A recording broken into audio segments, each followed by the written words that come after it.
We focused on the topic. We focused on the central idea of the text. We also focused on what are some key takeaways. And then we looked at the academic vocabulary. The challenge, Marlo, eyes on me, that I'm having right now is our ability to actually use the academic vocabulary when we're talking about how the author develops ideas. The issue we're having, Azaria, is that a lot of times we name the topic, we name the central idea, and then we start summarizing the text. Or we start retelling everything that's happening in the text. But what we're missing is actually explaining how the text structure, the author's purpose, and any other features within the text helps the author to develop the big picture idea that they're trying to understand. So, to get us started, let's do a quick share out. In your own words, what is the topic of this text that we focused on? Malia. Help her out. Leonie.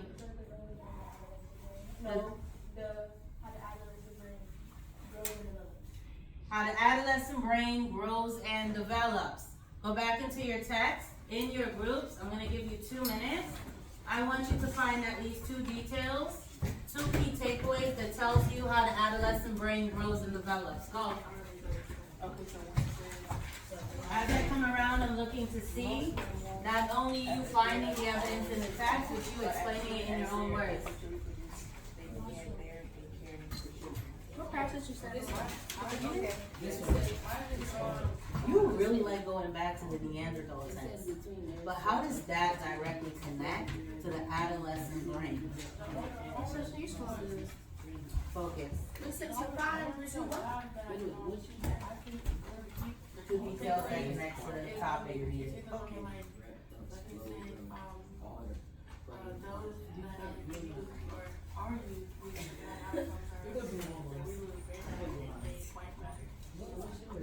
Thank you, Melissa. I'm going to share that out. So we have all the brain parts happening. You have the same thing Melissa has. That's a good one. I'm open. I'm going to Oh my God. So how do you go? This is somebody's story. You find another. 1 minute. Find anything? I'll get you one in a second. Okay. I don't know, you tell me. Adolescent sounds almost irresistible. How does that connect to the adolescent brain development over time?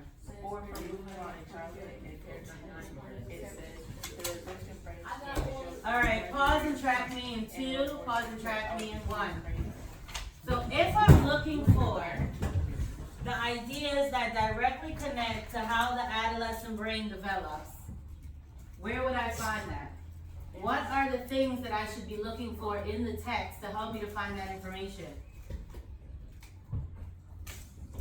Marlo. Yes. You should be looking for text Text that talks directly about how they develop. So if I'm talking about Neanderthals, right, and Homo sapiens, and the comparison between the two, is that the strongest piece of evidence that I can use? Not necessarily. Why not? Nevaeh, why might that not be the strongest piece of evidence I can use?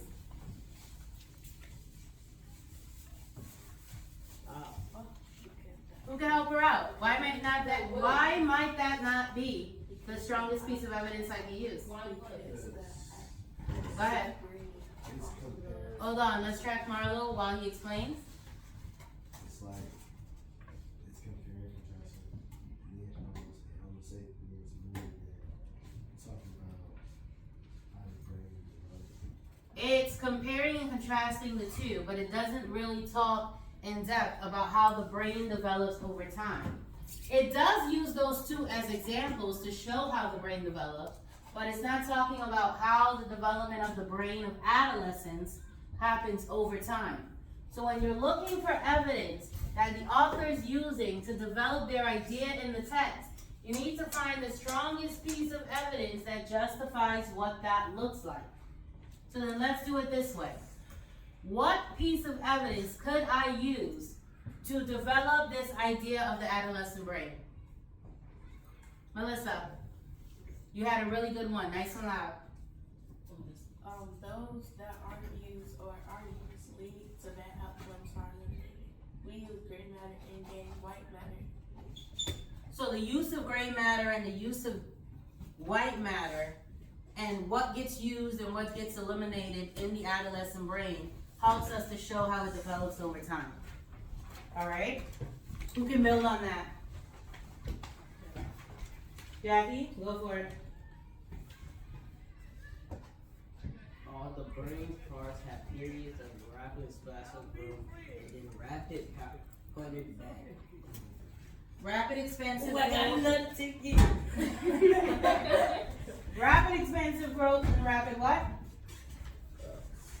Remember, when you get your ticket, yes, you write your name on it, but refocus. Pointing back. Throwing back. So rapid expansive growth and rapid growing back.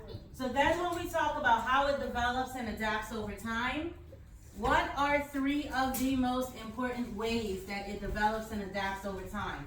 Where do we find those? We know what they are, but where do we find them? In the what? In the text, but under what in the text? Under the what? Under the heading in the text is where we find it. So, go back to the text. Under what heading do we find risk-taking? Under what heading? What is the title of the heading that we find risk-taking? Trevor? Stove age and impulses in the modern brain. Where do I find high reward? Where the adolescent brain develops when there is a chance for a high reward.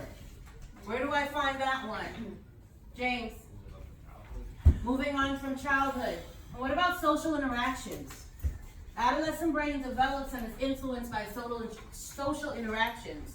Where do I find that one? Imani. Brain under construction. Brain under construction. Is that where I find it? It might reference to it, but where do I directly find where the author develops that whole idea of social interaction in the adolescent brain? Nevaeh. Another, the same heading, moving on from childhood. So let's think about this. We know that the author talks about risk-taking. We know that the author talks about high reward. We know that the author talks about social interactions. And we know the heading, where that's found. What is a heading labeled as an academic vocabulary? What is a heading labeled as? You have it in your notes? You should be going back. When I think of headings, subheadings, what is it labeled under? Text features. So when you are introducing how the author develops ideas, and you're talking about a specific heading or subheading, you want to identify that it is a text feature. You want to be intentional and you want to be specific. We know that the text structure is what? Cause and effect. So if the text structure is cause and effect, what's happening to the adolescent brain and what is the effect of that? We know there's risk-taking. What is the effect on the adolescent brain for risk-taking? When you guys did your informative essay, you talked about risk-taking, but you forgot to mention the effect of it. You talked about high rewards, and you mentioned what is the outcome, the effect of high rewards. But then when we got to social interaction, you talked about, oh, teens get together, they hang out, they learn from each other. What does that influence do to the adolescent brain? That is the missing link of what we need to work on today. So when we're talking about the text structure, cause and effect, and how the author uses that text structure to help us, to help inform us about the idea of the adolescent brain, how do we see that broken down? What is the effect of each of these key takeaways? Give me a thumbs up if we understand what we're going to do today. Sideways, kind of. All right, Nevaeh, nice and loud, explain it to us. What are we doing today? Turn and talk in your group. I'm giving you 30 seconds to discuss. What is the task of what we're going to be doing today? What are we looking for in our work? 30 seconds.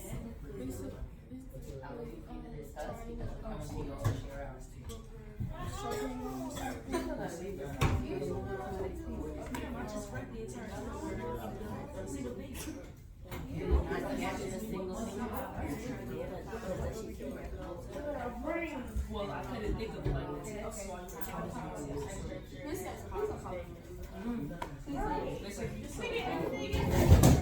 Not everything. You talked about the risk taking. You didn't talk about what is the effect of it. What is the outcome? So, okay, that's if I'm going to be doing risk taking as an adolescent, what happens because of that risk taking? If I'm going to be receiving high rewards, what are some things that I would be receiving high rewards for? If I'm going to be talking about social interaction, how does the influence of interacting socially with other adolescents help to develop my brain? The effect is in the text. You need to find it to justify your answer. That's the missing link. That's the missing link. That's what you're all missing from your informative essay. It's really not. It's your ability to break it down for understanding. So it's not difficult. Let's try this together. Belief's not working with us. Yeah. Let's try this. Teens take risks. The adolescent brain develops when teens take risks. What is the effect of risk taking?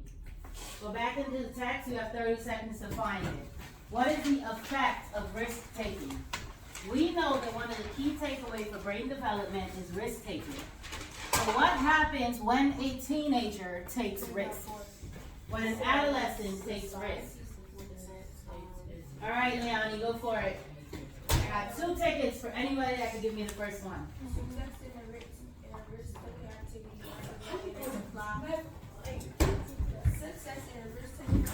Hold on, I'm sorry. We're waiting for Malia to finish so that you can continue.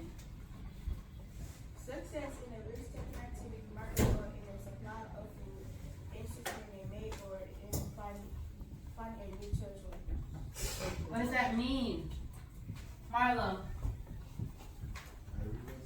Yep. As long as it's not lethal, as in the case of food risk taking, it can lead to innovation and creativity. So, risk taking can lead to innovation and what else? Creativity. Creativity. As long as it is not what? Lethal. Lethal. What do we mean by lethal? We're about to see that today in a vocabulary term. What do we mean by lethal? What's another word for lethal? Another word for lethal? Deadly or Capable of causing death. dangerous. Capable of causing death. Lethal, deadly, dangerous. So in your groups, what do we have for high rewards? What is the effect of high reward? What is the effect for social interaction? 30 seconds for each, so that's 1 minute.